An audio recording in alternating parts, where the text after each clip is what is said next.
تاج محل بنانے پر شاہ جہاں کی حکومت کا تختہ کس نے الٹ دیا؟ بھارت کے شہر آگرہ میں مغل امپائر کے آرکیٹیکٹس کا ایک ایسا شاہکار موجود ہے جو پوری دنیا میں تاج محل کے نام سے مشہور ہے۔ 42 ایکڑ پر پھیلا دور سے ہی چمکتا ہوا یہ مقبرہ جہاں اپنے اندر خوبصورتی کے باغیچے سجائے ہوئے ہیں، وہیں غم اور اداسی کے کئی بادل ابھی تک اس پر منڈلا رہے ہیں۔ 400 سال پہلے بنائے گئے تاج محل کو دنیا کا 7واں عجوبہ مانا جاتا ہے۔ محبت کی علامت کہلائی جانے والی اس خوبصورت عمارت کو مکمل ہونے میں 22 سال لگے اور 20,000 مزدوروں نے دن رات کام کر کے اسے بنایا۔ آج کے دور میں تاج محل کی قیمت کا تخمینہ لگایا جائے تو اس کی قیمت $1 ملین یعنی 7,500 کروڑ روپے سے بھی زیادہ بنتی ہے۔ اس عمارت کو انوکھے انداز میں بنانے پر دنیا کے ٹاپ انجینئرز بھی مغل امپائر کے آرکیٹیکٹس کی تعریف کرتے ہیں۔ اس عمارت کو ایسے ڈیزائن کیا گیا کہ جب مرکزی دروازے کے پیچھے سے دیکھا جاتا ہے تو یہ عمارت بڑی نظر آتی ہے، لیکن آگے بڑھتے ہوئے دیکھا جائے تو تاج محل چھوٹا ہوتا ہوا نظر آتا ہے۔ تاج محل کے چاروں میناروں کو سیدھا نہیں بنایا گیا، وہ باہر کی طرف تھوڑے جھکے ہوئے ہیں۔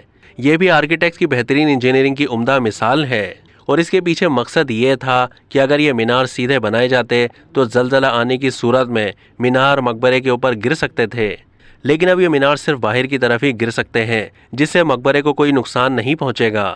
شاہ جہاں کی 6 بیویاں تھیں، وہ سب سے زیادہ محبت ممتاز سے کرتے تھے۔ ممتاز کے انتقال پر شاہ جہاں کو بہت بڑا جھٹکا لگا، جس کے باعث 8 دنوں تک انہوں نے کچھ بھی نہیں کھایا تھا۔ ممتاز نے موت سے پہلے آخری خواہش کا اظہار کیا تھا کہ ان کی قبر دنیا کے سب سے خوبصورت مقبرے میں بنائی جائے۔ اپنی سب سے زیادہ پیاری اور مرحوم بیوی کی آخری خواہش پوری کرنے کے لیے شاہ جہاں نے اپنی تمام تر دولت اور پوری زندگی وقف کرنے کا ارادہ کیا۔ ممتاز کے گزر جانے کے 6 مہینے بعد 1632 میں تاج محل بنانے کا آغاز ہوا۔ تاج محل کے ڈیزائن کا آئیڈیا شاہ جہاں نے اپنے باپ، دادا اور دیگر قریبی رشتہ داروں کے مقبروں سے لیا تھا۔ باپ کے مقبرے سے مینار، دادا کے مقبرے سے بلڈنگ کور اور اپنے انکل کے مقبرے سے مقبرے کا آئیڈیا لیا۔